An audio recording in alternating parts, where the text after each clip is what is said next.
Me acompaña Doris García, somos de Capitales Consultores.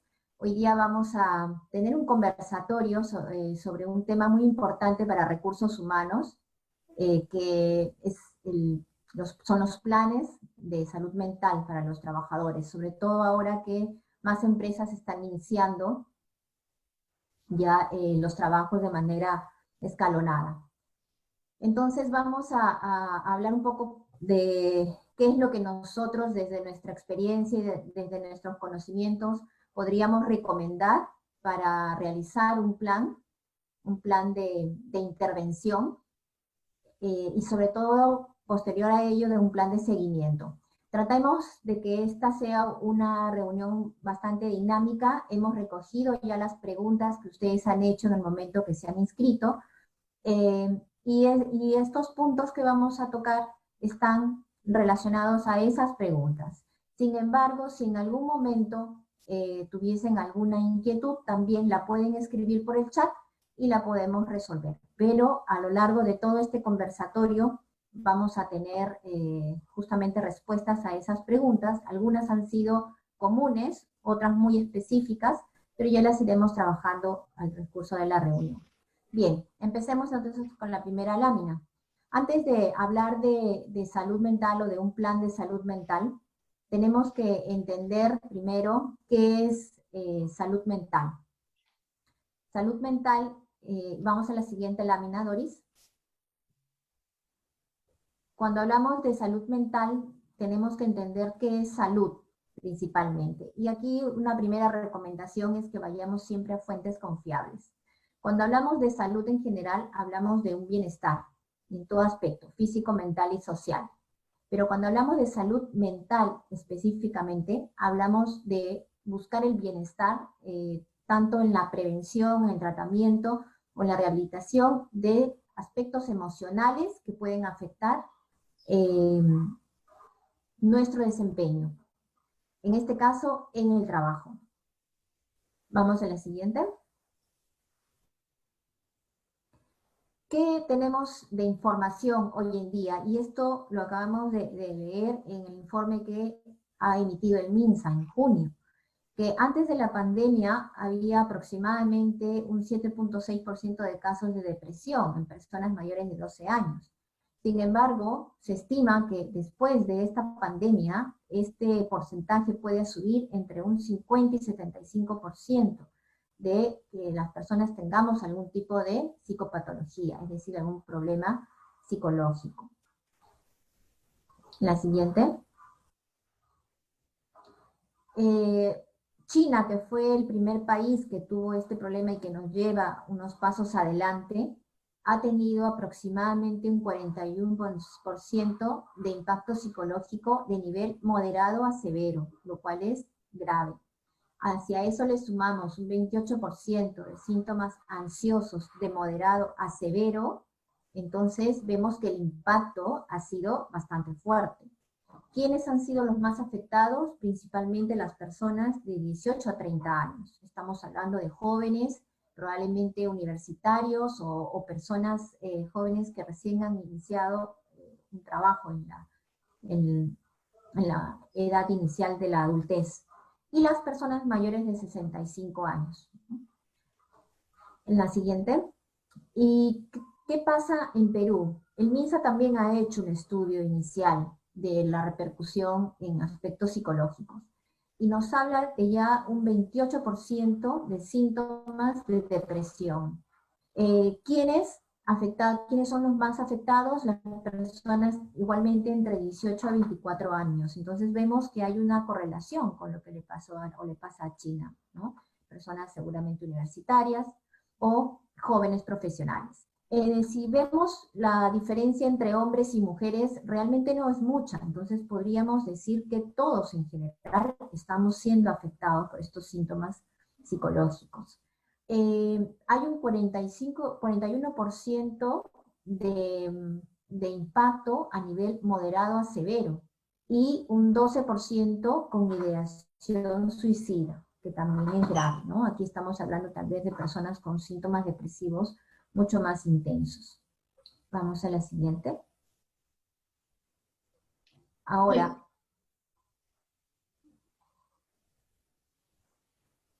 Sí, está bien eso.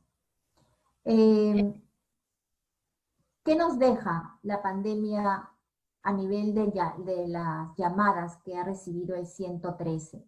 Nos indica que hay un 82% de estas llamadas relacionadas a causas de estrés.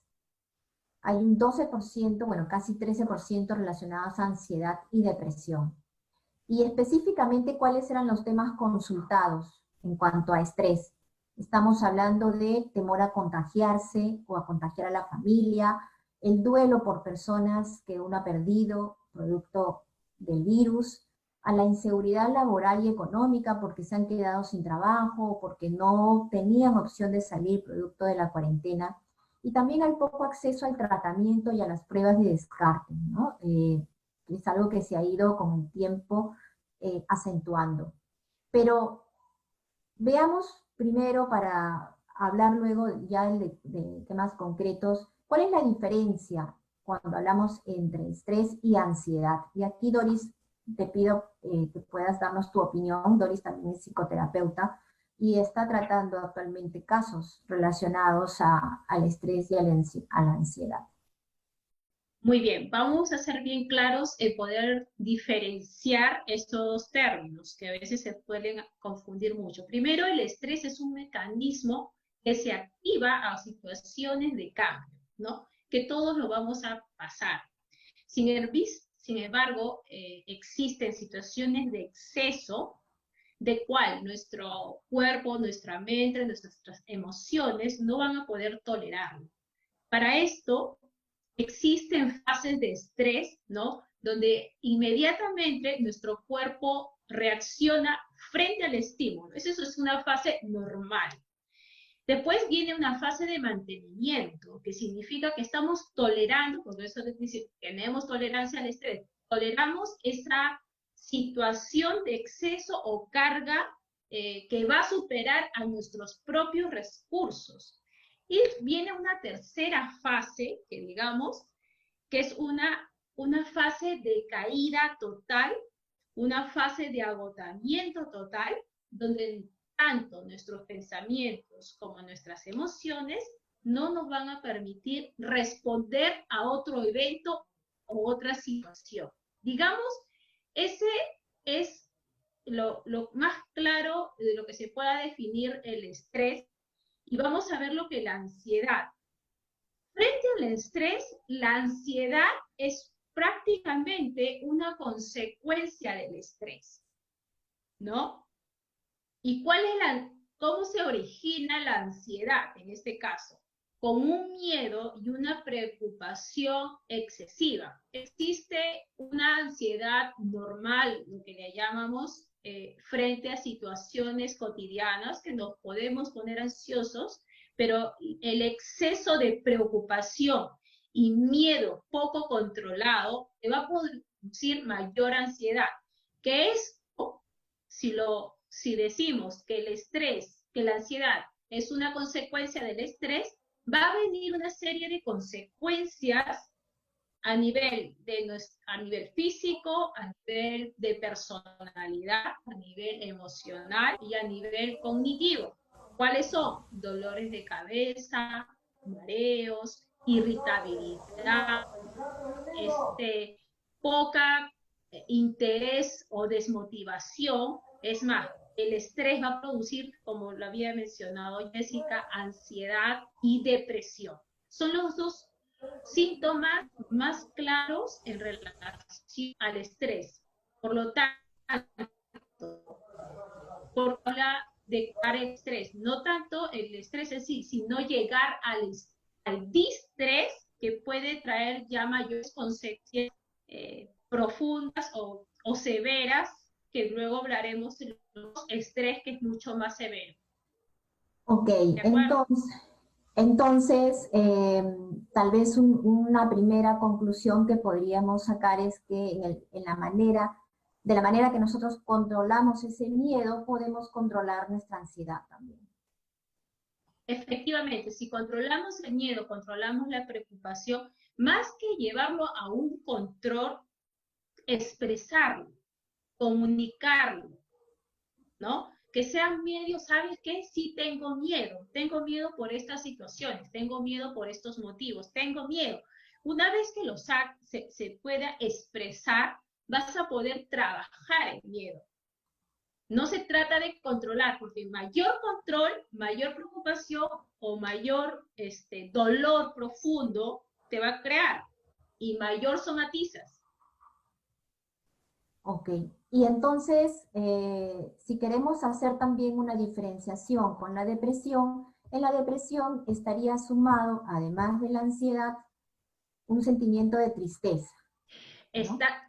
Efectivamente, está sumado un sentimiento de desvalorización, más que nada, porque la tristeza es un nivel casi normal y la depresión es una desvalorización total, ¿no? Te habla una desvalorización, ¿por qué la depresión? Desvalorización a uno mismo, desvalorización del entorno, desvalorización a la situación de presente, incluso de futuro.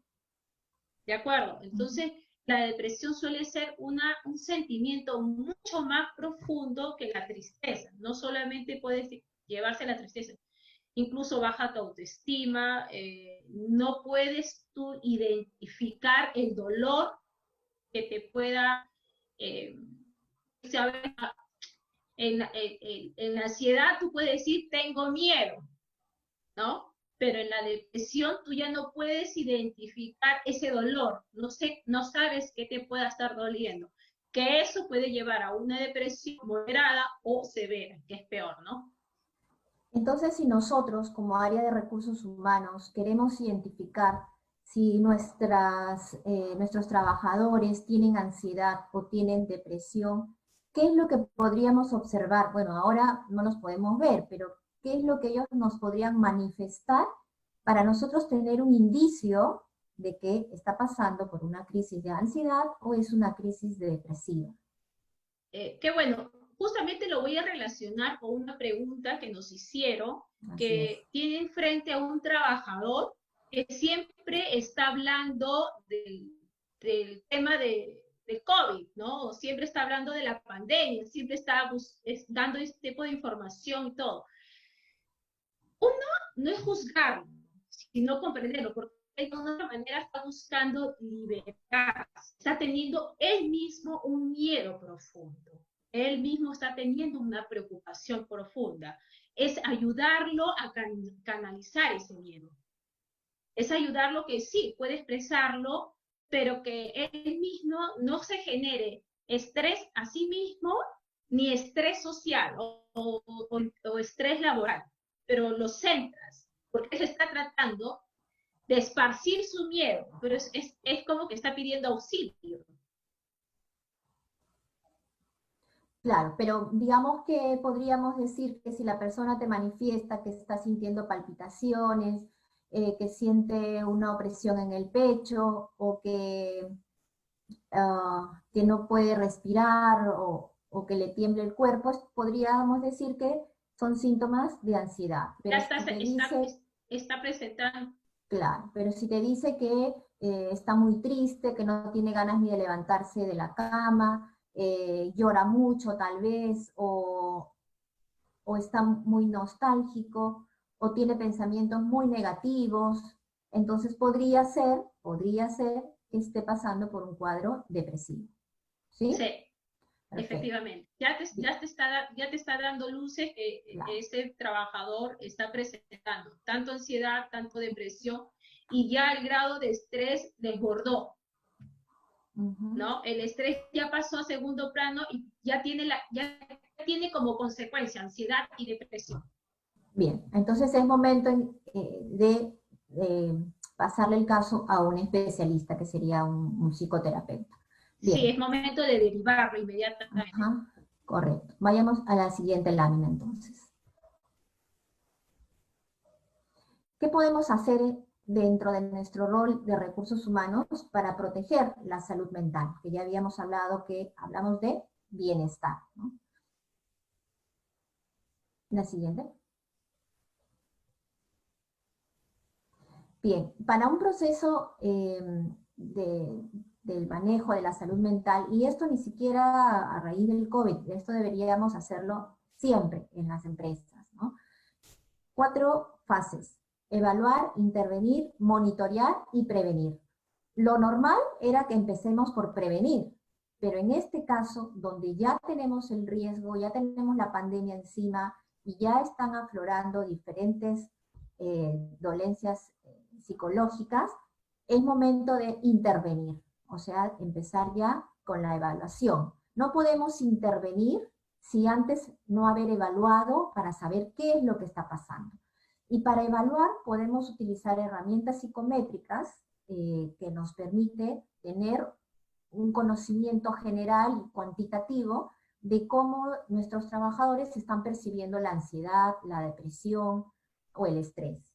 Y también podemos hacer entrevistas semi-estructuradas. No podemos tener una evaluación completa sin estas 2 herramientas, porque el indicador psicométrico es como un semáforo, te dice simplemente que aquí hay estrés, pero no te dice la causa. Y para nosotros poder elaborar un plan, tenemos que saber la causa. Y para ello debemos de hacer uso de la entrevista. Luego, en base a esa información, procedemos a elaborar un plan de intervención. Y este plan no puede ser igual para todos. Los planes tenemos que hacerlos de acuerdo a los niveles ocupacionales. Por ejemplo, y probablemente ustedes se han dado cuenta que un gerente no está teniendo el mismo impacto que un asistente en esta pandemia. Probablemente el gerente lo esté pasando mejor o peor. Las personas que tienen gente a su cargo, además de tener su propia dosis de ansiedad, tiene que controlar la ansiedad de su equipo. Entonces tiene un doble impacto. También podemos hacer estos planes por gravedad de la afectación emocional. Como había dicho Doris, si es que una persona ya está con depresión, ya es un caso que hay que derivar a un psicoterapeuta. Pero si tiene solo rasgos de ansiedad, tal vez es algo que él con un autocuidado lo puede manejar. También tenemos que hacer referencia por la exposición al riesgo. Las empresas que tienen personas que tienen front office, o sea, personas que tienen que atender a las personas cara a cara, van a estar tal vez con mayor riesgo, por lo tanto hay que darles más atención psicológica. Y también dependiendo de la necesidad individual, porque si tenemos dentro de nuestros resultados de evaluaciones médicas anuales a una persona con una personalidad depresiva y que tal vez ha tenido algunos intentos de suicidio, esa persona es la que tiene que estar en primer lugar dentro de nuestro plan de intervención. Luego de tener este plan de intervención, nos toca monitorear. Y hoy, debido a nuestra pandemia, hay que tomar primer cuidado con las personas que están afectadas. ¿Por qué? Porque hay además de la afectación física, hay una afectación emocional, que hay que trabajarla día a día y hacerle un seguimiento mucho más cercano. La frecuencia puede ser diaria, semanal o mensual. Justo hablaba hoy con un cliente en la mañana donde me mencionaba que en su empresa psicológicamente el impacto realmente no ha sido muy intenso, pero ella estaba considerando tener un plan de contingencia en el caso que alguna persona dentro de los próximos meses pueda tener algún problema psicológico. Y también tenemos que tener en cuenta a las personas con mayor riesgo emocional. Si ya tenemos dentro de nuestro staff de trabajadores a una persona que su personalidad es ansiosa o que tiene personalidad depresiva, el seguimiento y el monitoreo tiene que ser mucho más cerrado y probablemente tengamos que ponerla con un profesional que le dé ayuda emocional constante. Y luego seguimos con la función de prevención, porque esto no termina, ni siquiera podría decir este año. Esto va a tener efectos en el corto, en el mediano y en el largo plazo. Entonces, en la función de prevenir, tenemos que tratar los planes de salud ocupacional.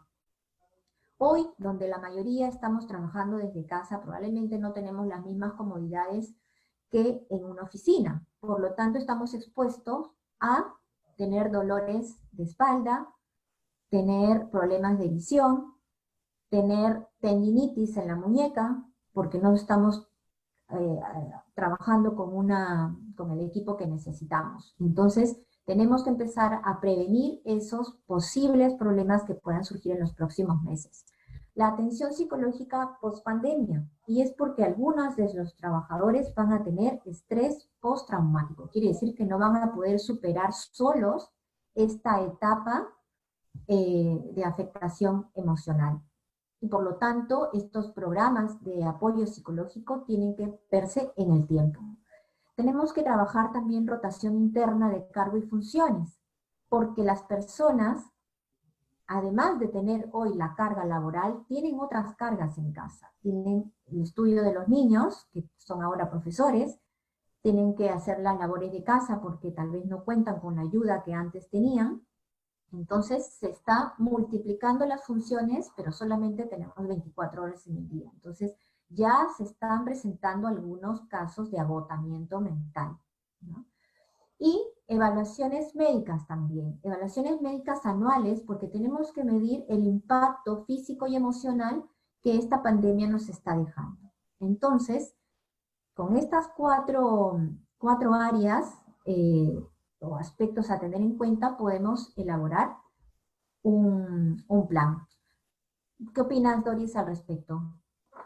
Efectivamente, estos temas se ha tenido que trabajar siempre, o sea, no hay que deslindar esto, ¿no? Bueno, ahora actualmente con el COVID se tiene que poner mucho más énfasis en este sentido, ya que la salud eh, mental está mucho más vulnerable y sobre todo teniendo en cuenta la personalidad de los trabajadores. Hay personalidades que tienen mayor resistencia, hay personalidades con mayor vulnerabilidad y ellos son los primeros que hay que atenderlo, ¿no? Si son buenos trabajadores hay que cuidarlos. Y eso, de otra manera, repercute en la producción de la organización, porque una persona enferma en la empresa provoca altos costos de dinero en las empresas, ¿no? Ok, continuamos entonces. Muy bien.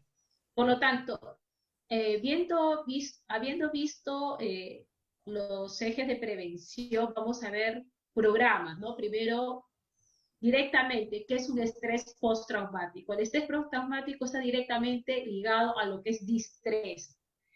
Ya se dio, como les había mencionado antes, todo el aspecto emocional y mental que el ser humano pudo soportar. Entonces ya hubo un desequilibrio total de la personalidad en este caso. ¿Y a qué me refiero con un desequilibrio total de este caso? Que hay una despersonalización en el ser humano. Ustedes habrán escuchado el estrés postraumático de personas que han venido de la guerra. Pierden el sentido de orientación, ¿no? Es uno de las características, pierden el sentido de la realidad, pierden el sentido de la comunicación, en el sentido que tienden a hablar incoherencias, tienen sueños recurrentes, viven constantemente el miedo que se produjo. En este caso, con la pandemia, va a haber un miedo recurrente del contagio, de muerte, y todos esos miedos se puede provocar índices de fobias, ¿no? Entonces, el estrés postraumático ya deriva a un trastorno de personalidad, si es que lo queremos señalar más concisos, ¿no? Luego el test del síndrome de burnout, que es el agotamiento de trabajo o el estar quemado. Es una de las evaluaciones que se hace mucho en riesgo psicosocial y actualmente en el teletrabajo se va a hacer una serie de, va a haber una serie de desfase en relación al tema de producción, uno por parte de la empresa y otro por parte del trabajador. Por parte de la empresa, en este punto, la empresa va a sentir que los trabajadores no están produciendo. Y por parte del trabajador van a sentir que el tiempo que están dando no es suficiente y están dando más, ¿no? Y por lo tanto va a haber mayor carga mental y mayor agotamiento. Donde va a ocurrir una despersonalización también, o sea, yo me voy a sentir agotado en relación a mi trabajo, no le voy a encontrar sentido a lo que estoy haciendo en relación a mi trabajo, o sea, yo no le estoy encontrando un valor a lo que trabajo, entonces ocurre una serie de características a nivel de personalidad y otro a niveles cognitivos, como la pérdida de memoria, la pérdida de atención, la pérdida de concentración, la poca capacidad de poder decidir.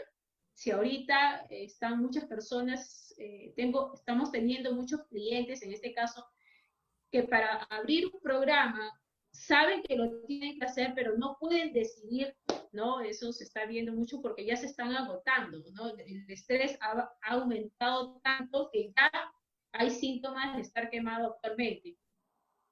El duelo patológico relacionado con la depresión, pero si hablamos del duelo patológico como tal, es un dolor profundo donde no existe un consuelo, ¿no? Y se tiene que trabajar en estos tiempos por la forma que se está llevando en la pandemia. Mucha gente va a los hospitales, no les comunica nada, no hay un contacto y prácticamente al final les están diciendo que murió el familiar o una persona cercana o un ser querido. Entonces, ese duelo, esa pérdida no ha sido cerrada y va a conllevar a una serie de sintomatologías y de ausencia continua, ¿no?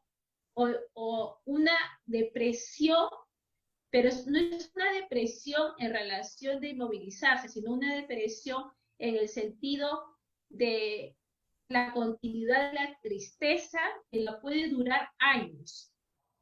Años, podemos hablar de 15, 10 a 20 años, y el recordar la continuidad de la presencia de esa persona. Entonces el duelo sí se tiene que trabajar, incluso en las empresas tienen que trabajarse el duelo. No solamente el duelo por la pérdida de una persona, hay que también hacer un duelo de repente a esas pérdidas que hemos tenido, incluso pérdidas de la vida cotidiana, ¿no? O sea, ya no estoy acostumbrándome a hacer esta cosa, que hay cosas que antes tenía esta forma de vida, ahora ya no la estoy teniendo. Ahí también hay una pérdida, hay que trabajar esa pérdida. El absentismo y el presentismo. El absentismo está relacionado que, bueno, no tengo ganas de trabajar y me doy como que dice, la baja laboral. No estoy presente. Y presentismo, que estoy trabajando, pero sin ser productivo. ¿De acuerdo? O sea, hago por hacer las cosas, pero sin ser productivo. ¿Y a qué me refiero esta sintomatología de sin ser productivo? O sea, ya no estoy pensando, ya no estoy creando, ya no estoy haciendo nuevos sistemas laborales si es que tu puesto es de pensar, ¿no?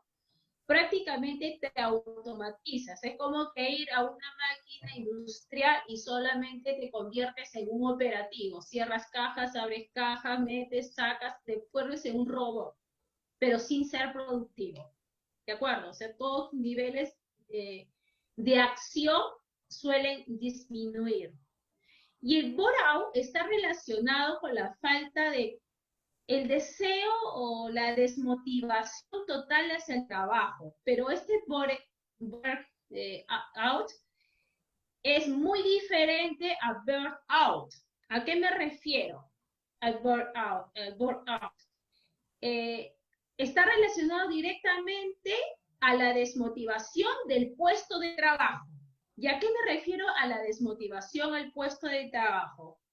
Existe una serie de características aquí. Uno, que la empresa no le está dando, no ni siquiera incentivos económicos, no le está dando valorización de repente al puesto de trabajo, como es un puesto totalmente rutinario, es un puesto directamente sin retos, es un puesto en el cual la persona está sobreestimulada, sobrevalorada en relación al puesto, o sea, le ponen un puesto prácticamente a que saque fotocopias cuando la persona viene con mayor experiencia y mayores estudios, ¿no? Está relacionado con las funciones del puesto o el perfil de puesto, ¿de acuerdo? Entonces, hay que tener mucho la diferencia entre burnout y burnout, ¿de acuerdo? Entonces, directamente, un poco, el burnout está directamente un poco más involucrado el sistema organizativo de la empresa, que puede traer como consecuencia la desmotivación y el poco compromiso del trabajador hacia el puesto de trabajo. ¿De acuerdo? En uno es el desgaste y el otro la desvalorización del puesto. Bueno, seguimos con la consecuencia de la baja productividad. Y acá hablamos un poco la de discriminación, violencia y acoso en las personas, ¿no? Si bien todos tenemos miedo al contagio, el temor o la preocupación, hay que ser bastante solidarios, ¿no? Y desarrollar mucho la empatía y, y ponernos en el lugar del otro, ¿no? Tanto como familiares, colegas, amigos, eh, donde medios sociales, ¿no? Vecinos, ponernos en el lugar con otro, seamos solidarios, buscar el trabajo en equipo y el compañerismo, ¿no?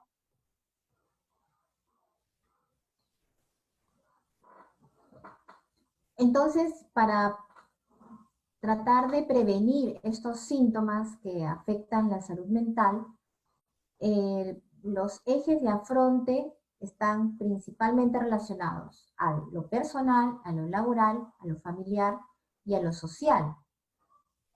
Vamos a continuar con cada uno de los ejes. Muy bien. Se ha trabajado efectivamente para poder hacer un buen afronte a la salud mental, es el cuidado, ¿no? Uno, vamos a ver el eje personal. Primero, aprender técnicas de control de estrés, ¿no? Existe una serie de técnicas como mindfulness, ejercicios o actividad física, el desarrollo de la resiliencia, nosotros de buscar la misma motivación, buscar un pensamiento mayor, ser más positivos hacia la vida, hacia nuestro medio, entretenimientos totalmente saludables en equipo, ¿no? Buscar técnicas de cómo manejar la ansiedad. Existe una serie de técnicas.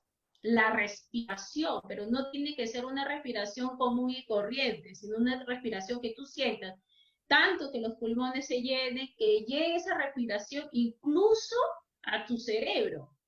Cuando la respiración sientes que llega a tu cerebro, estás oxigenando, incluso tu nivel de pensamiento cambia, ¿no? Se vuelve un pensamiento mayor positivo. Es como dices, darle oxígeno a tu mente. Sesiones de coaching, talleres psicológicos, desarrollo de competencias personales. Acá es un punto muy importante, poder desarrollar competencias personales, como que de repente tengo que aprender o desarrollar más Excel. Ahora hay bastantes cursos o este tipo de encuentros que nosotros tenemos, nos ayudan a desarrollar competencias, aprender nuevas técnicas de estudio, yo he aprendido un ejemplo, derecho, economía, ¿no? Un poco de medicina, aprender varias cosas. Algo muy importante es la línea de escucha anónima o telefonía virtual. Es muy importante que las compañías puedan tener un espacio para sus trabajadores y que sea totalmente anónimo y se respete, sobre todo esto, se respete lo que está sintiendo su trabajador, ¿no? A veces se cometen muchos errores de que el sentir de una persona se divulgue. Y a veces las personas o los trabajadores tienen mucho miedo a comunicarse, ¿no? El entrenamiento virtual en yoga, internet si tienen en casa, pueden hacer ejercicios de yoga, como les había mencionado, el baile, el leer un nuevo libro que de repente se desconecten con el trabajo, se desconecten con la familia, se desconecten con todo, ¿no? O sea, libros de interés personal incluso. Eh, Respecto a ese punto, y justo lo que está marcado en rojo, son preguntas que nos hicieron al inscribirse a este conversatorio, y las técnicas para manejar la ansiedad las tratamos en uno de los talleres que tuvimos hace unas semanas, y justamente nuestra consultora que manejaba este tema hablaba de la respiración, porque la respiración es tal vez la práctica más económica y más inmediata que uno puede tener para calmar la ansiedad, ¿no? Y hablaba de 4-7-8, la técnica del 4-7-8, ¿no? O sea, inspirar contando del 1 al 4, retener el aire 7 segundos y luego exhalar contando hasta 8. Y es una técnica que la puedes repetir en el momento en que sientas esa ansiedad, esa opresión, y ayuda precisamente a relajar. Otra de las sugerencias que ella hacía era la aromaterapia, por ejemplo, ¿no? La lavanda o de acuerdo a lo que a uno le guste, puede oler ese tipo de fragancia, lo puede echar en la almohada para dormir mejor también. La alimentación, hablaba también de, por ejemplo, el magnesio, pero el magnesol creo que es la marca comercial. El magnesio ayuda mucho a equilibrar el sistema nervioso, ¿no? Entonces también es incluir en tu dieta alimentos que te ayuden a mantener ese equilibrio. Y respecto a los talleres psicológicos, porque preguntaban de qué manera lúdica uno puede trabajar la ansiedad, justamente está en eso, en la diversión, ¿no? En generar espacios en los que te puedas divertir. Hoy que todos hacemos teletrabajo y que es probablemente lo que más nos estresa, tenemos que darnos esos espacios, ¿no? Los espacios para, si estás muy cansado o ya saturado y no puedes más, tómate unos minutos, unos 30 minutos para ti, para relajarte, para que luego puedas retomar la actividad. Otro de los puntos importantes que se trató en esta charla del estrés, y lo hacía Rocío, que también es otra de nuestras consultoras, mencionaba el ejemplo de que cuando estás en un avión y está a punto de suceder una catástrofe y estás con tu hijo en brazos, ¿a quién le pones primero el aire, el oxígeno? ¿Al niño o a ti? Y la respuesta era a ti, porque si tú no estás bien, no vas a poder hacer nada para salvar al niño. Entonces, es lo mismo en nuestro caso. Si nosotros, como personas, no estamos bien, no vamos a poder ayudar a nuestra familia o a nuestra empresa a poder mantenernos en esta situación que todavía va a tomar un tiempo. ¿Okay? Bueno, vamos al siguiente eje entonces. Vamos a ver, ayudarnos y adaptarse al cambio. Las empresas vamos a vivir, estamos viviendo una situación de altos cambios, ¿no? Primero, el primer cambio que nos dijeron que todos van a ir a trabajar a sus casas, no hay trabajo, solamente algunos centros de primeras necesidades, ¿no? Y se convirtió prácticamente el trabajo en teletrabajo. Y muchos comenzaron en el teletrabajo, un teletrabajo responsable, pero si hablamos de un trabajo un teletrabajo responsable, no solamente un teletrabajo responsable con la empresa, sino también un teletrabajo responsable con nosotros mismos, ¿no? De establecer una serie de organización y planificación para nuestro trabajo, para esa continuidad y de nuestro bienestar, ¿no? Y se deberían establecer la empresa, si bien se nos agarró a todos por sorpresa, es estructurar el teletrabajo. establecer los parámetros necesarios de teletrabajo. Es como que te fueras tú, el tiempo que salías de tu casa para la oficina, ¿no? Ahora te vas a te vas a ahorrar ese tiempo, un poco ese traslado. Tómalo para ese tiempo para ti, pero tú establecete un horario incluso que tengas pautas activas, pautas que tengas momentos de relajarte y en coordinación. Y acá es un llamado al liderazgo. El liderazgo tiene que ser el punto de equilibrio para todo su equipo, para que su equipo también produzca, para que su equipo se sienta bien y también para que su equipo también se sienta reconocido que la empresa está con ellos. La empresa no es un ente, sino la empresa somos todos, todos formamos una empresa, todos tenemos que salir, si uno se hunde, todos nos vamos a hundir. Entonces, ese tendría que ser el mensaje, no el mensaje de un liderazgo, ya, ustedes remen, pero yo soy el de atrás. Entonces, el rol del líder es como, es el rol que prácticamente dirige la orquesta, pero ya ha tenido que funcionar siempre así, solamente que ahora, como digamos, las circunstancias han cambiado, ¿no? Ahí se tienen que desarrollar muchas de esas habilidades. La Doris, comunicación.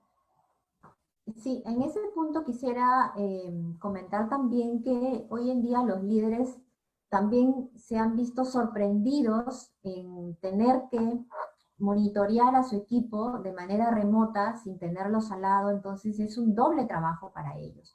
Y más que tal vez cuestionarlos, la labor de recursos humanos sería enseñarles a que puedan aprender a llevar una gestión del teletrabajo de una manera flexible y empática hacia los demás, ¿no? Porque las personas, los trabajadores, además del propio trabajo, tienen que ocuparse de otras labores familiares, educativas o personales. Entonces, probablemente si antes trabajaban 8 horas a dedicación, hoy probablemente solo van a tener 5 o 6 horas, porque también tienen que hacer las compras, también tienen que cocinar, tienen que estar conectados con los niños a la hora del trabajo. Entonces, tal vez la gestión de los líderes tiene que ser más por objetivos y tener también un alto nivel de confianza.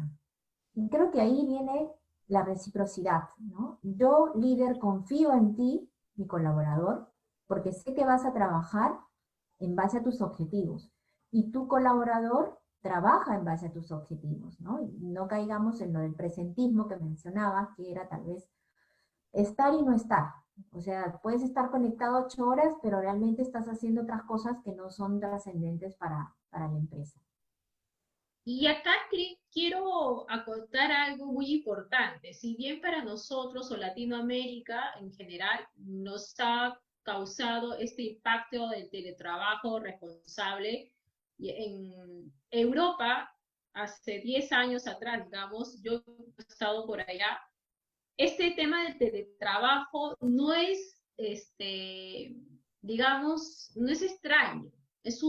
Ya se venía afectando con lo que ellos llaman conciliación vida familiar laboral, ¿no? Ellos tienen ya prácticamente estructurado el de cómo trabajar también en casa. Y hay un trabajo muy bonito para las empresas de cómo llevar una estructuración, reorganizar su estructura laboral dentro de las empresas, donde ahorran costos increíbles en las empresas cuando la empresa o el trabajador también está en su casa y también tiene una conciliación con su familia, ¿no? Entonces, esto del trabajo no es historia de ahora, es historia pasada, solamente que a nosotros nos ha costado, o nos está costando, readaptarnos precisamente porque no se conocía. Pero yo les voy a contar algo de mi experiencia. Yo vengo trabajando hace 3 años de teletrabajo y solamente voy a las empresas a lograr objetivos. Ahorita monitoreo una empresa, ¿no? En el logro de sus objetivos ya establecidos. Entonces, no es algo que no se puede hacer, sí se puede hacer, Es más, mi trabajo casi suele terminarlo cuando yo en estos tiempos no, si no es normal, 3, 4 de la tarde yo dejo de funcionar, puedo contestar llamadas, puedo hacer todo, pero ya no trabajo, ya no me doy esa carga laboral. Eso es una experiencia. ¿Por qué? Se trabaja una estructura en las organizaciones, ¿de acuerdo? Entonces, tanto el trabajador como la empresa tiene que aprender realmente a establecer su trabajo a través de objetivos y van a saber cómo su producción realmente cambia. Va a cambiar mucho, ¿no? El desarrollar resiliencia, adaptarse a los cambios, el colaborador. Acá se hace la empresa, como le había mencionado, un trabajo en equipo, ¿no? Establecer grupos de apoyo con compañeros mayor vulnerabilidad, ¿no? Los que ya habíamos mencionado acerca de la ansiedad o depresión que están pasando o por la pérdida de un familiar. Saberlos escuchar, no juzgarlos, ¿no? Y aquí un punto muy importante es que si bien las empresas no hay mucho recurso para esta situación, eh, algo muy efectivo ha sido a su personal que tenga mayores características, sean con mayores cualidades, los desarrollan o los preparan a lo que son los primeros auxilios psicológicos y su mismo personal preparado, entrenado y realmente incluso certificado para tomar acción a sus demás empleados. Ahí se pueden ahorrar un poco de recursos en solamente ayudar, mejor dicho, en enseñar a otros trabajadores en el apoyo para otros, ¿no? Entonces, no ahora ha habido poca inversión, ahí se está dando cursos, Capital ha abierto cursos en primeros auxilios psicológicos, eh, del cual el personal, las empresas han enseñado a sus trabajadores para poder apoyar a otros, donde ha habido poca inversión, ¿no? Entonces es una manera también de no sentirse que se van a ahogar porque la economía está baja, porque no hay ingresos y todo. O sea, si nos limitamos al nivel de ese pensamiento, nos vamos a nosotros mismos a poner una soga al cuello y vamos a tener muchos más problemas y sobre todo vamos a generar más costos. ¿De acuerdo?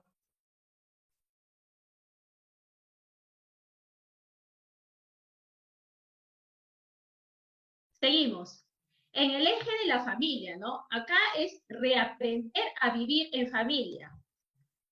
No sé si me están escuchando. ¿Me están escuchando? ¿Aló? Sí, se le escucha. Muy bien. Vamos a ver en lo que significa el eje de reaprender a vivir en familia, convivir con la familia. Aquí es muy importante la colaboración y la pareja trabaje en equipo, ¿no? No solamente la pareja, sino los hijos. Y va a depender también mucho las edades de los hijos. ¿En qué sentido? Primero, el contacto de la familia.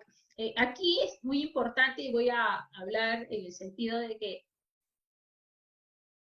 esta pandemia en relación a la familia ha traído muchas valorización y también consecuencias, ¿no? La pareja ha aprendido a conllevarse mejor, la pareja ha aprendido a trabajar en equipo, la pareja ha tenido buenos resultados, ¿ah? O sea, no hay que desmerecer todo este tiempo que la pareja ha ayudado, no solamente la pareja, la familia entera, a todos los recursos personales lo ha puesto a cabo en esta convivencia o en esta pandemia, ¿no? Pero también ha habido la otra parte, donde la pareja se ha dividido más, la familia se ha vuelto en mayores conflictos. ¿Qué podemos hacer en estas dos situaciones? En primero, la persona que ha vivido mayores conflictos no es de ahora, si ahora se ha incrementado, es porque ya venía antecedentemente con conflictos. ¿De acuerdo? Entonces, la discusión que ocurre actualmente no es novedad. Pero ¿qué es lo que se puede hacer? Es vivir en paz o en tranquilidad por la salud mental de los miembros de la familia. ¿De acuerdo? Si bien nos preocupamos de la salud mental en el sistema laboral, pero la salud mental con los miembros de la familia es muy importante también cuidarlas, porque aquellas personas que tienen problemas en la familia, sí o sí, ¿de acuerdo? Lo van a llevar en la producción de la empresa, o sea, va a tener muy baja producción. Si la familia está muy bien, va a rendir muy bien también en la organización, ¿de acuerdo? Entonces, existen estrategias también para el cuidado de las familias en su salud mental. Primero, la organización y la planificación, ¿no?, de toda la familia. Luego es la colaboración importante, establecer los roles de funciones, ¿no? Quién cocina, quién hace el aseo, quién limpia, mis horarios establecidos. Algo así. Miren, nosotros les podemos dar muchas estrategias, ¿de acuerdo? Pero va a depender realmente de la persona que las aplique o no las aplique. No existe estrategia que, que no sea mala si es que no se aplica de manera adecuada. Es como cuando vas a un terapeuta. El terapeuta no te va a curar, ¿de acuerdo? Si es que tú tampoco no pones de tu parte. Es un trabajo en equipo. Tienes que poner de tu parte y el terapeuta te va a dar las guías necesarias para que se pueda llevar a cabo. Lo mismo trabaja en la familia. La organización, la planificación en relación de los roles y tareas tiene que estar en estos tiempos bastante estructurado. ¿De acuerdo? Horarios de desayuno se tienen que respetar. Horarios del almuerzo se tienen que respetar. Horarios de cena el horario de descanso tiene que haber disciplina, tanto para la pareja como para los hijos. La disciplina va a Doris, ser muy importante. El compartir con otros padres en las Doris, rutinas, sí. sí, justo respecto a lo que mencionabas, quiero comentarles la experiencia de un cliente que lo que está haciendo son charlas para las familias de sus trabajadores, en la que promueve el cuidado de la salud. Porque lo que ellos mencionaban es que si yo, empresa, me preocupo de mi trabajador para que esté seguro aquí en la empresa, pero no lo hacen en casa, entonces el trabajo no va a tener buenos resultados. Entonces ellos, además de hacer las charlas de autocuidado para los trabajadores, lo hacen con las familias. Y todos escuchan por qué tienen que ser o por qué son importantes los cuidados. Y de esa misma manera también se organizan reuniones o concursos o juegos entre las personas digamos, de diferentes familias de la misma organización. Sí, algo que también quisiera compartir, no sé si todos recuerdan cuando, bueno, ahorita prácticamente en Europa están todos de verano, pero cuando estaban en el confinamiento y de invierno, entre sus redes sociales buscaban motivarse, ayudarte, saliendo a los balcones, saliendo muchas cosas, escuchando música, compartiendo música, entre los medios sociales, ¿no? Entonces, son ejercicios que parecen que no dan resultados, pero sí dan resultados, ¿no?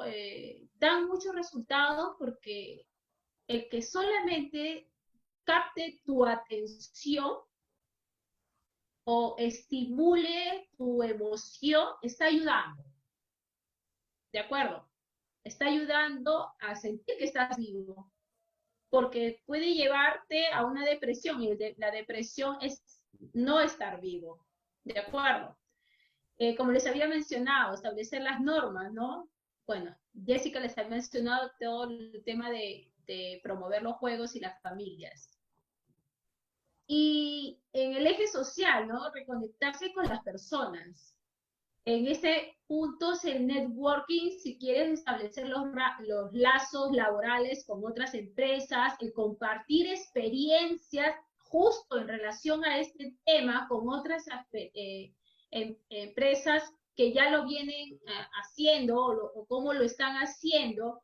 Miren, estos puntos no hay que descubrir nada, ¿ya? Ya empresas ya lo vienen haciendo desde mucho antes porque está relacionado justo a lo que son riesgos psicosociales. Y en los riesgos psicosociales siempre se evalúa la salud mental de los trabajadores. Lo que pasa en la organización, cómo repercute en la salud mental de las personas que trabajan. Y cómo las personas que trabajan tienen ese efecto también en la organización. Entonces, ¿a qué me refiero esto? Esto no se está descubriendo, no es un tema que recién esté saliendo, no es un tema, sino ya otras empresas lo vienen trabajando, lo vienen ejecutando, tienen muchas herramientas de trabajo, ¿no? Incluso estaba compartiendo con Jessica esta tarde que existe, yo trabajo ya ahorita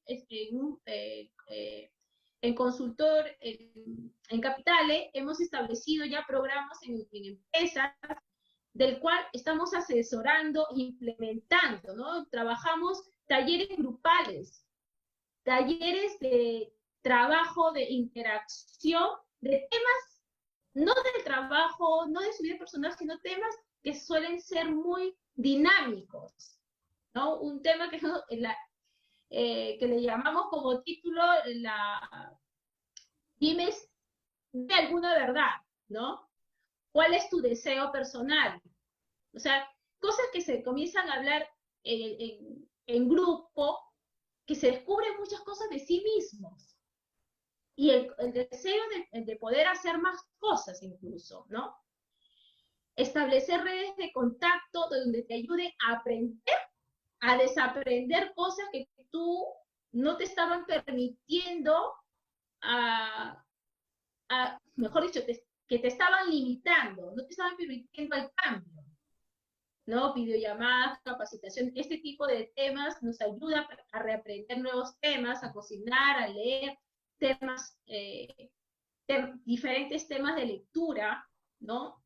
Entonces, existen muchos programas que se vienen efectuando a nivel personal, familiar y social, ya como un trabajo de planificación en la salud mental, ¿de acuerdo? Compartes ideas con otras empresas, con otras organizaciones que ya han venido haciendo. Capitales tiene mucha planificación, ya tiene experiencia, la ventaja que tenemos un equipo muy profesional, casi todas las trabajadoras, todo el equipo somos psicoterapeutas y eso nos ayuda a abordar este tema muy bien, ¿no? En serio nos ayuda, estamos asesorando ya a varias empresas de cómo planificarlo, cómo monitorear y cómo llevarlo a cabo, ¿no? Y tenemos resultados porque todo se tiene que medir, no es instaurar, establecer y medir sus programas,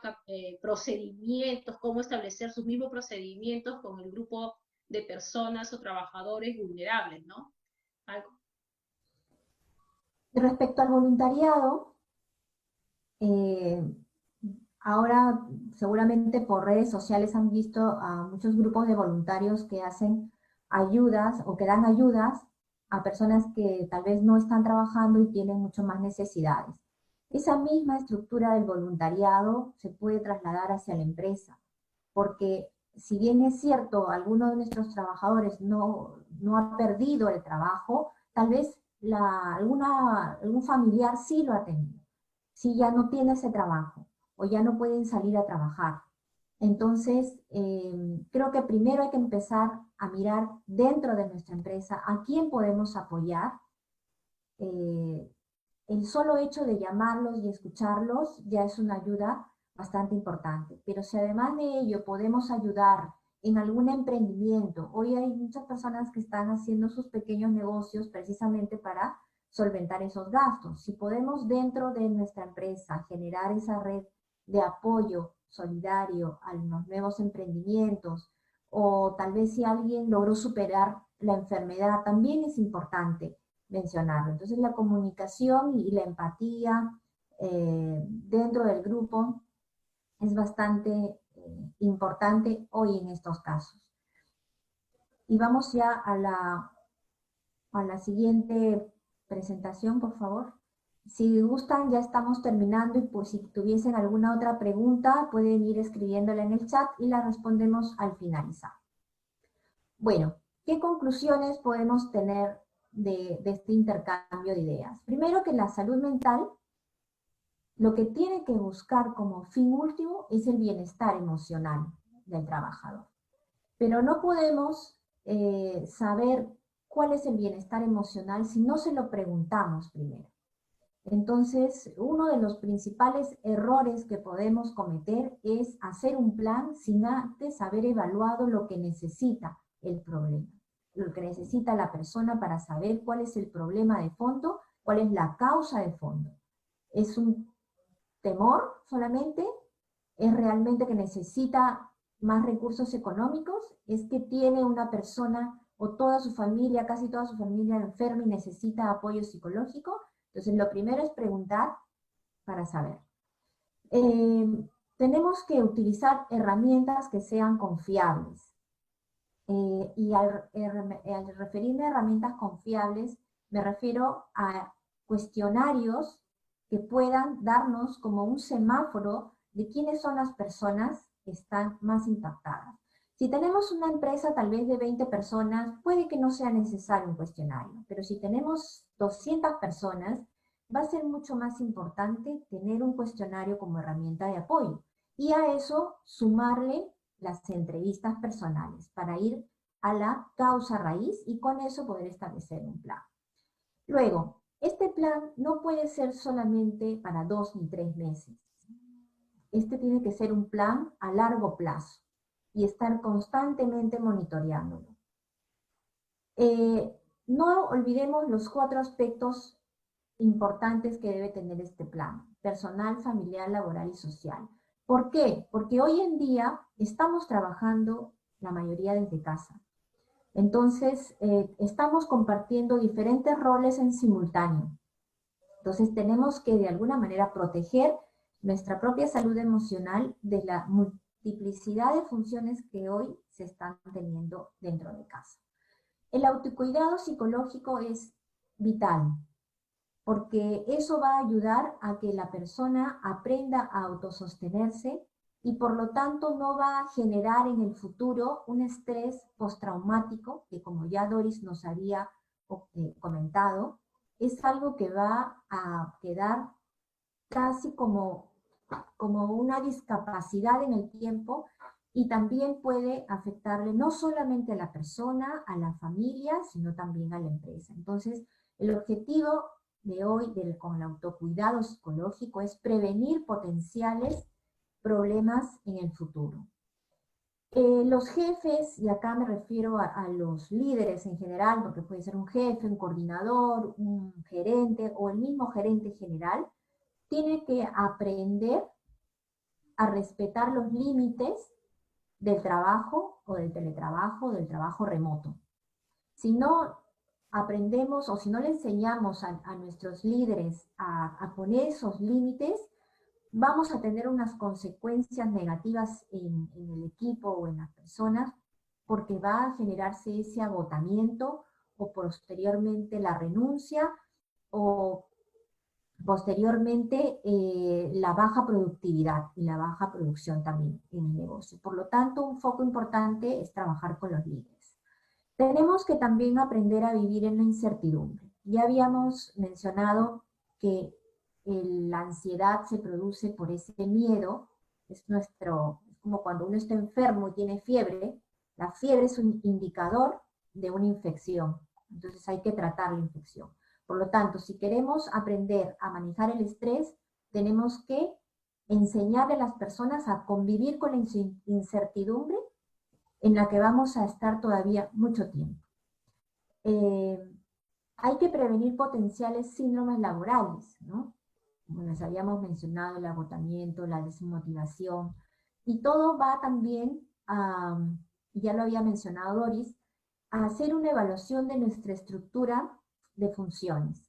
Porque hoy en día las personas están tal vez saturándose de trabajo, y en lugar de sentir ese gusto por las funciones, los está desgastando. Entonces, probablemente hay que analizar la lista de funciones que hoy tiene, porque si antes tenía 10, probablemente hoy tenga que trabajar con 6 para que no sea tan agotador.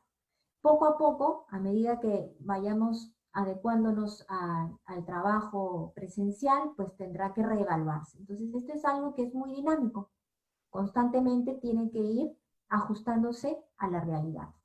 Y no olvidemos a las personas que han sido contagiadas o que tienen algún familiar contagiado o que ha tenido la pérdida de un familiar por el virus, porque se convierte en la población más vulnerable. Entonces, con estas conclusiones vamos a pasar aquí a algunas preguntas. Uy, son varias preguntas. Eh, regresa a las conclusiones, por favor, antes de ello. Vamos con las preguntas. Nos pregunta, ¿cómo podemos brindar soporte emocional a personas que han sido contagiadas y expresa preocupación por su familia? Doris, ¿nos podrías apoyar Muy con bien. esto? En primer lugar, si tienes a un trabajador que ha sido entrenado en primeros auxilios psicológicos, ya que los primeros auxilios psicológicos no tiene que ser directamente un especialista, ¿no? Puede ser cualquier persona que ha recibido un entrenamiento para abordar estos tipos de emociones que de repente son leves, ¿no? Porque cuando se convierte de manera severa tiene que ser directamente derivado. Eso es en primer lugar. ¿Y cómo ayudarlos? Primero, bajarle el miedo y la ansiedad. A veces el miedo se convierte a ser un miedo irracional.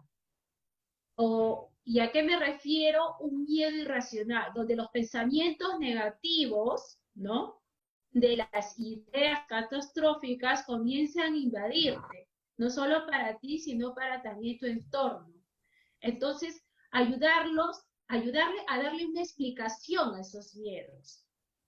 No a resolverlos, sino que ayudarlos a que esos miedos los pueda ver si son reales o irreales. ¿De acuerdo? Generalmente los miedos suelen ser muy irreales, generalmente. Entonces es aclararle que ese sentimiento es normal en estas circunstancias, que cuando acabe esta situación el miedo va a ir reduciéndolo, ¿no? Que para reducir el miedo, siempre aplicando las ideas más presentes, el autocuidado. El autocuidado físico, como ya nos ha mencionado, la distancia, el ponerte el tapaboca, el lavarse todos los días. Si ya tienes esos cuidados controlados, ¿no? Ahorita viene el autocuidado emocional o mental. No se trata de evitar de estar pensando, sino expresa el miedo para que se pueda resolver el miedo. ¿Tienes miedo? Vamos a resolverlo. Aumentar las ideas positivas, ser solidarios en equipos, todos, como establecer comunicación entre varios, quienes tienen miedo. Por eso es importante, como se mencionó, las evaluaciones o la identificación de ese grupo vulnerable, ¿no? Si la persona está contagiada de COVID, el autocuidado médico, las restricciones tanto familiares hasta que la persona venga en recuperación, ¿no? Todas esas cosas que prácticamente suelen ser preventivas. ¿Sí? Ok. Tenemos acá otra pregunta. ¿Se debe apoyar emocionalmente a los trabajadores que están en suspensión perfecta de labores o ya no hasta que se reincorporen? Es una decisión muy importante en relación a la empresa, pero yo voy a ponerme en un punto de equilibrio, voy a poner el lado de la empresa y al lado del trabajador. Al lado de la empresa tengo que evaluar siempre mi presupuesto y ver el costo mínimo que me ayude a no perder el contacto emocional, no solamente emocional, sino el contacto de pertenencia de esos trabajadores con mi organización. ¿Por qué? Porque los trabajadores van a sentir que ahí están presentes con la empresa, que la empresa no los ha votado, no los ha abandonado. Si ponen a una persona que de repente monitoree en una llamada cómo estás o cómo te sientes, va a ayudar mucho al trabajador a ese sentido de pertenencia. ¿De acuerdo? Entonces sí es importante. Ahora, para el lado del trabajador sí es importante, ¿no? Porque el trabajador lo ayuda a sentirse reconocido, lo ayuda a que la empresa está preocupado por ellos a pesar de la situación y la ayuda a que el sentido de solidaridad de la organización no ha sido, no es abandonada, ¿no? Sino que existe. Entonces, incluso ese tipo de valores deberían inculcarse en las organizaciones, ¿de acuerdo? O si no, háganlo como sentido de voluntario. Aquellas personas que están todavía en la organización, organícense ustedes como equipo, llamen a los compañeros de que no están trabajando, ¿no? Yo me he comunicado, yo estuve viviendo fuera, pero siempre estuve en contacto con muchos de los trabajadores de la empresa donde estaba y había ese contacto, ¿no? Y ellos, incluso tú, me decían, tú nunca vas a dejar de ser parte de nosotros a pesar que ya no estás, ¿no? Entonces, eso ayuda mucho a los trabajadores, ¿de acuerdo? Si lo tienen que hacer, es una decisión que lo tiene que tomar la empresa, pero que va a tener beneficios, los va a tener. Hay que tener en cuenta también que esas personas en algún momento van a regresar a la empresa, ¿no? Entonces, ¿cuál es esa imagen que vamos a darle a nuestros trabajadores que tuvimos que ponerlos en una situación así por la coyuntura? ¿Y con qué nivel de compromiso van a regresar si ni siquiera se les hizo una llamada o un seguimiento mientras estuvieron bajo esta modalidad? ¿No? Entonces, aquí mi opinión sí es que es importante mantener la comunicación y efectivamente lo asocio a otra pregunta sobre voluntariado que nos hicieron, que es lo que podríamos ver. Y justamente hemos visto eso en dos empresas hemos visto dos casos. Uno, que ha sido una línea telefónica gratuita y anónima para ayudar a las personas que se sentían mal, y hecho por las mismas personas de la empresa. Y la otra es con el autoemprendimiento, ayudando. Si hoy en día nosotros necesitamos aquí que nos traigan tal vez los víveres a la casa, ¿por qué no llamar a esa persona que hoy tengo en suspensión perfecta y que tal vez ha puesto su negocio de delivery de frutas? ¿Y por qué no llamarlo a él para darle trabajo a través de toda nuestra red de colaboradores? Entonces, hay que ponerse también del lado del trabajador y manejarlo de una manera empática. Mencionan aquí la ansiedad. Dice, ¿en la ansiedad también nos ayuda la técnica de respiración o qué tipo de técnicas recomiendan? Particularmente considero que la respiración te da muchos resultados. O sea, yo lo practico y realmente sirve, ¿no? Pero tal vez hay otras técnicas que puedas recomendar, Doris, dentro de Hay lo que es otra psicoterapia. técnica que de repente les va a gustar y les va a ayudar mucho. Ustedes, cuando se levanten o están en una situación de mucha tensión, cuando los músculos están muy poco relajados, existe la técnica de estiramiento, ¿no? Es una técnica muy buena que tu cuerpo busca estirar, ¿no? Estirar brazos lo más alto que pueda, estirar manos, estirar piernas, pero es un estiramiento real, ¿no? Que tú te quieras, ay, no.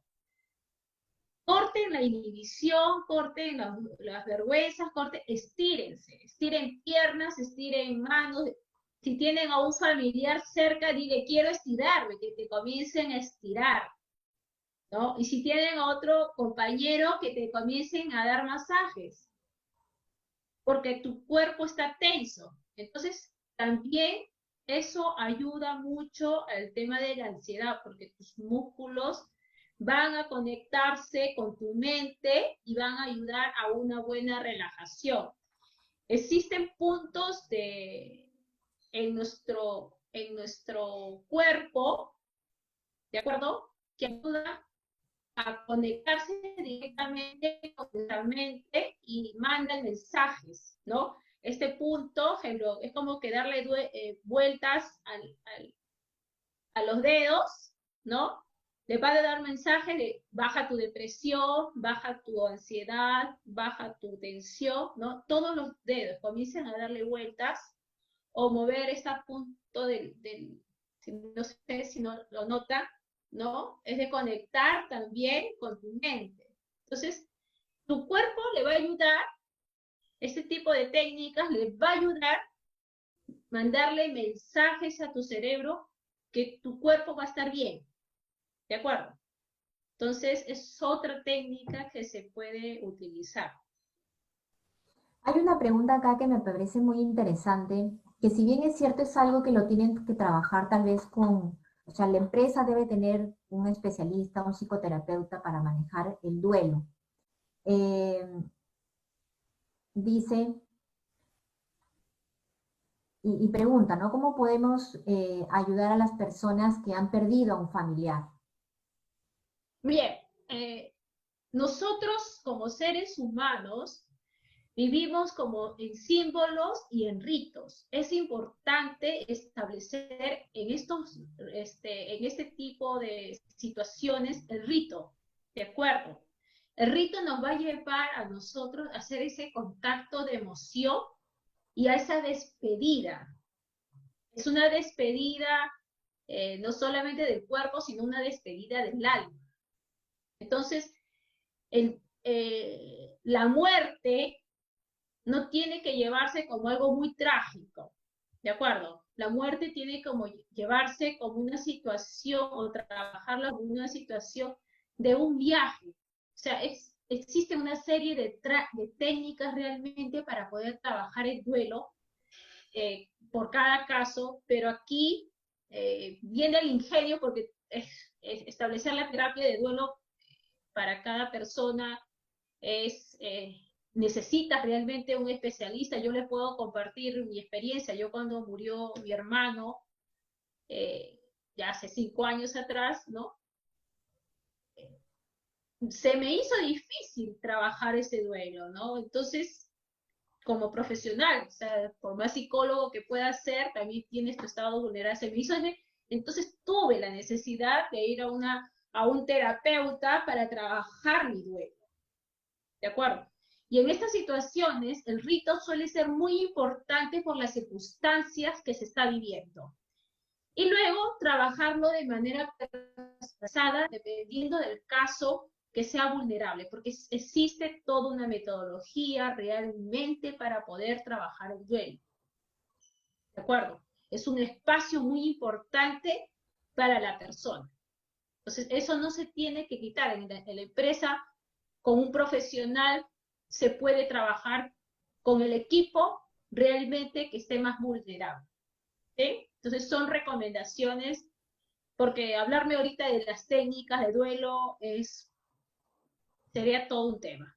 Sí, ¿De lo acuerdo? mismo, creo que la misma respuesta sería para la otra pregunta que menciona cómo se puede ayudar a las personas que han sido contagiadas y que tienen temor por su familia.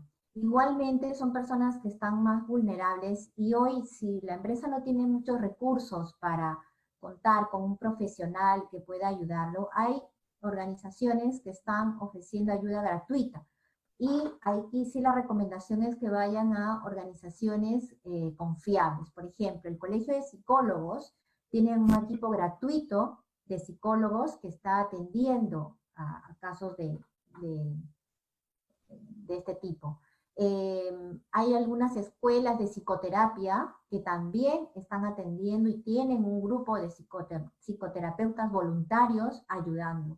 Por ejemplo, el más cercano que conozco es del ITREC, del Instituto de Terapia Racional Emotivo, que también está dando ayuda gratuita. La Municipalidad de Lima también está dando ayuda gratuita, ¿no? Entonces es buscar también recursos de cómo ayudar, pero hay temas que sí necesitan de un soporte, el soporte de un profesional. Y vamos a ver, me preguntan acá sobre los cuestionarios para medir ansiedad y depresión.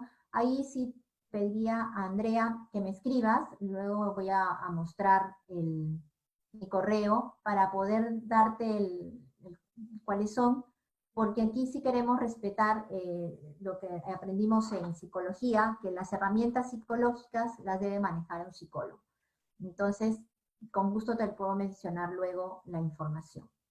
Perfecto, y con esto terminamos entonces. Muchísimas gracias a todos por haber participado. Gracias, Doris, también por compartir las experiencias. Vamos a la siguiente lámina, por favor, ya para terminar. Queremos mencionarle acerca de las áreas que tenemos en Capitale. Tenemos un área orientada a lo que es el apoyo psicológico integral, en la que impartimos consejería y terapia psicológica, entrenamiento en habilidades emocionales, talleres vivenciales de hasta máximo 8 personas, y también charlas sobre el manejo de las emociones. Y asesorías en la planificación y en la implementación de planes de salud mental, ¿no? Para elaborar mapas de estrés, los planes de intervención y el asesoramiento y seguimiento de los planes. Si desean alguna información sobre esto o algún otro tipo de ayuda que necesiten, está mi correo, me pueden escribir. También están los cursos que vamos a abrir, ¿no? Acerca de salud mental. Sí, exacto. Justo en la siguiente lámina quiero mencionarles los cursos que ya hemos dado, las charlas que ya hemos dado. Puedes pasar a la siguiente lámina, por favor. Y que ya las estamos cargando en nuestra página web para que puedan descargar las diapositivas. Y en el último caso que tuvimos la semana pasada, que fue sobre el manejo de las rabietas en los niños, pueden escuchar y ver todo el video. Hemos tenido ya charlas sobre primeros auxilios psicológicos, sobre cómo desvincular desde un lado psicológico, manejo de la ansiedad y la depresión, manejo de las rabietas en los niños, las competencias que el líder debe de tener en situaciones de riesgo o de crisis, herramientas para trabajar selección de manera virtual, y mañana tenemos a las 8 de la noche un siguiente webinar para manejo efectivo de conflictos en pareja. También estamos abordando aquellos aspectos que hoy están teniendo más impacto en las personas. Entonces, muchísimas gracias por su participación y esperamos verlos en las próximas sesiones.